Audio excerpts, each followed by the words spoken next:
सरकार के समय में जो पेंशन बढ़ानी चाहिए थी उसकी तुलना में वो पेंशन नहीं बढ़ पाई, उनके साथ अन्याय हुआ। और उसके अलावा भी जो केंद्रगत व्यवस्थाओं के कारण पेंशनर को संशोधित बीपीओ, जीपीओ, सीपीओ का जो भुगतान है वो नहीं हो पा रहा है।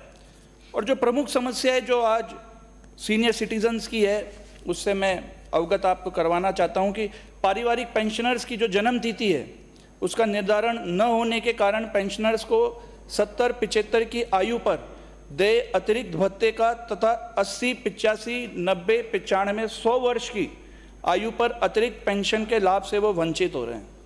जहां एक और राज्य सरकार की सहमति से स्थानीय निकाय विभाग वो पंचायती राज विभाग के आदेश है कि पेंशनर विश्राम गृह के लिए 100 वर्ग गज जमीन निशुल्क दी जावे, इसका लाभ अभी तक जिला शाखा व उप शाखा को नहीं मिल पा रहा है। माननीय सभापति महोदय, बहुत दुख होता है जब हम देखते हैं कि सीनियर सिटीजन्स अपनी मांगों को लेकर सड़कों पर धरना देते हैं। वो पहले बहुत बुजुर्ग है, एजेड है, देखा नहीं जाता और ये एक तरीके से पूरे समाज का अपमान मैं समझता हूँ। और जो शिकायतें मुझे भी प्राप्त हुई है उससे भी मैं आपके माध्यम से सदन को एक बार अवगत करवाना चाहता हूँ कि आरजीएचएस में 5 दिन बाद डिस्चार्ज कर देते हैं। बहुत बड़ी समस्या है। 1000 रुपये की दवाई देते हैं और बाद में बीमार जो है पीड़ित को नकद देना पड़ता है। और जब प्रचार होता है तो निःशुल्क दवा, जांच और सभी का प्रचार होता है। ये एक प्रमुख समस्या है। एक समस्या ये भी बहुत बड़ी है जिसके लिए पेंशनर्स हमेशा से प्रयासरत रहते हैं कि जो आरजीएचएस के लिए सरकार ने आदेश दिए हैं कि 75 वर्ष से अधिक आयु के गंभीर बीमारी से 3000 तक की राशि कैल्शियम विटामिन के लिए देय है, जबकि मैं ऐसा समझता हूं कि 60 की उम्र के बाद कैल्शियम व विटामिन की प्रत्येक बुजुर्ग को जरूरत होती है। ये कुछ समस्या है। इसके अलावा पेंशनर्स के अलावा मैं दिव्यांगजनों की भी कुछ समस्याओं से सदन को अवगत करवाना चाहता हूं। संरक्षण की उम्मीद करता हूं कि माननीय प्रधानमंत्री जी ने जो दिव्यांगों की कैटेगरी को 7 प्रकार से बढ़ाकर 21 प्रकार की कर दी, लेकिन उसके अनुपात में आरक्षण मात्र 3% से बढ़कर 4% ही किया गया। वो भी धरातल पे पूर्णतः लागू नहीं है। तो इस पे भी सोच विचार करने की बहुत ज़्यादा आवश्यकता है। आज जब बात होती है आदिवासी समाज की तो उन पर किसी भी हर तरीके से उनके ऊपर अत्याचार किया जा रहा है, हर तरीके से उनको नोचा जा रहा है। अभी की ताज़ा खबर मैं बताऊं, 55,000 आदिवासी बच्चों के हर पैकेट से 2-2 किलो आटा और पोहा गायब हो गया। मैं समझता हूं उससे बड़ी शर्म की बात कुछ हो नहीं सकती। इसके अलावा लिस्ट बहुत लंबी है अत्याचारों की, पर मैं क्योंकि समय कम मिलता है तो कुछ से ही मैं आप लोगों को अवगत करवाना चाहूंगा। जिस तरीके से राज्य सरकार आदिवासियों के साथ सौतेला व्यवहार कर रही है उसका सबसे बड़ा उदाहरण यह है कि अनुसूचित जनजाति आदिवासी के अंदर जो एसटी कैटेगरी है उसमें विद्यार्थियों के विभिन्न कोर्सेज में आज तक लगभग 750 करोड़ की छात्रवृत्ति लंबित है। अब आप हर बार कहते हो कि माननीय मुख्यमंत्री जी के प्रयास से हमने केंद्र को पत्र लिखा। मतलब पत्र लिखने के लिए भी आप लोगों को प्रयास चाहिए होता है। मैं समझता हूं कि नवंबर 2024 में 250 करोड़ की राशि शैक्षणिक सत्र 2023-24 के लिए जनजाति कार्य मंत्रालय भारत सरकार द्वारा जारी की गई थी। इस राशि के विरुद्ध 25% राज्य अंशदान राजस्थान सरकार द्वारा वहन किया जाना था, परंतु आज दिन तक भी छात्रवृत्ति का लाभ आदिवासी समाज के एसटी कैटेगरी को नहीं मिल पा रहा है।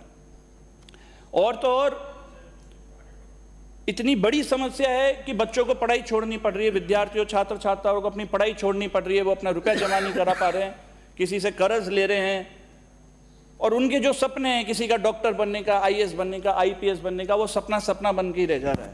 बहुत बड़ी समस्या है माननीय सभापति महोदय। और इससे भी बड़ी विशेष बात यह है जिसके लिए मैं सरकार का भी ध्यान केंद्रित करना चाहूँगा आपके माध्यम से कि जो छात्रवृत्ति के फार्म भरने से लेकर भुगतान तक जो इतनी जटिल प्रक्रिया बना दी गई है कि आम ग्रामीण क्षेत्र का विद्यार्थी तो फॉर्म भरने से वंचित ही रह जाता है।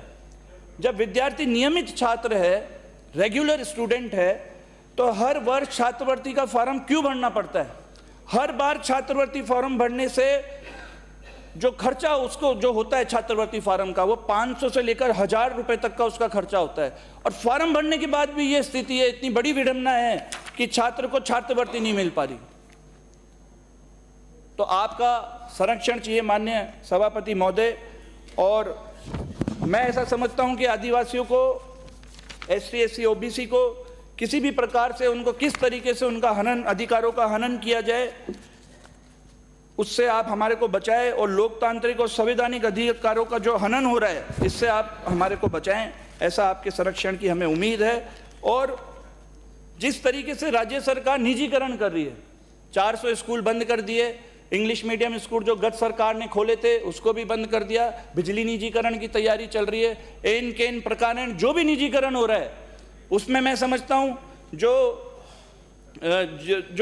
संविदा पे जो लोग लगाए जाते हैं, कॉन्ट्रैक्ट बेसिस पे जो लोग लगाए जाते हैं, उससे मंशा साफ दिखाई देती है कि किस तरीके से ST, SC और OBC का जो आरक्षण है उसको खत्म किया जाए।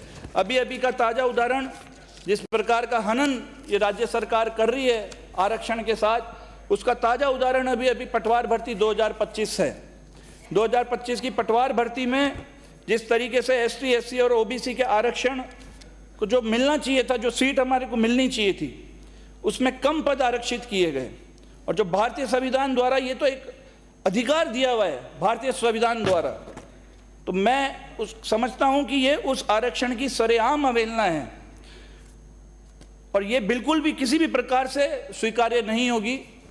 मैं एक बार पुनः इस सदन से निवेदन करता हूं कि आज समाज में आक्रोश है कि किस प्रकार आरक्षण को एन केन प्रकार धीरे धीरे करके बड़ी चतुराई के साथ पीछे के रास्ते से उसको खत्म करने की कोशिश ये सरकारें कर रही है।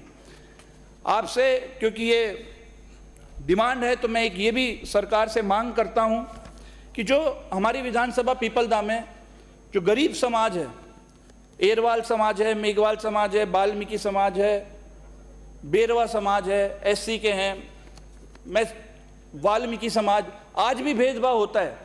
तो मैं ये निवेदन आपके माध्यम से ये मांग करता हूं सरकार से कि इनके सामुदायिक भवन के लिए कोई इस तरीके का उनके लिए जगह देखी जाए जहां पे वो अपनी कुछ भी प्रोग्राम हो वो उसको कर सके, उनको सामुदायिक भवन उपलब्ध करवाया जाए, ऐसा मैं निवेदन करता हूं। और इटावा नगर पालिका हमारे है, इटावा नगर पालिका में वहाँ भी बेरवा समाज द्वारा एक सामुदायिक भवन की बहुत बड़ी डिमांड है, जिसके लिए मैं निवेदन करता हूँ। और ऐसा नहीं है कि जगह नहीं है।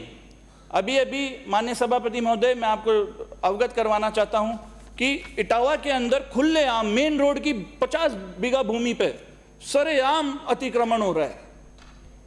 और मैं समझता हूं कि वो अधिकारियों की मिलीभगत के बिना, वहां के जनप्रतिनिधियों की मिलीभगत के बिना ऐसा संभव नहीं है। और ये दुर्भाग्य है कि जब इस तरीके के सामुदायिक भवन कोई विकास के लिए, कोई किसी भी चीज़ के लिए जब निवेदन किया जाता है कि इसको प्रस्ताव में लिया जाए, तो जवाब मिलता है कि जगह की कमी है, अतिक्रमण है।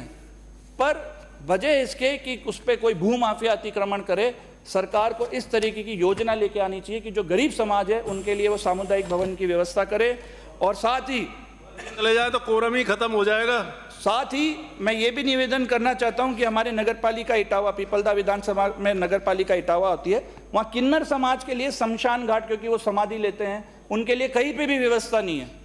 तो किन्नर समाज के लिए समाधि के लिए जगह आवंटित करवाई जाए, सरकार मदद करे, क्योंकि विपक्ष में है तो बहुत सारी चीज़ों में दिक्कत आती है, तो उसके लिए सरकार मदद करे। और सामुदायिक भवन की भी लिए, किन्नर समाज के लिए जो सामुदायिक भवन है उसकी भी मैं मांग करता हूं। आपने जो मुझे बोलने का मौका दिया, जिसके लिए मैं आपका बहुत बहुत हार्दिक धन्यवाद करता हूं। बहुत बहुत धन्यवाद सभापति महोदय। उम्मीद करता हूं कि मेरी बातों पे सरकार ध्यान देगी और हमारा संरक्षण करेगी। बहुत बहुत धन्यवाद। जय हिंद, जय भारत।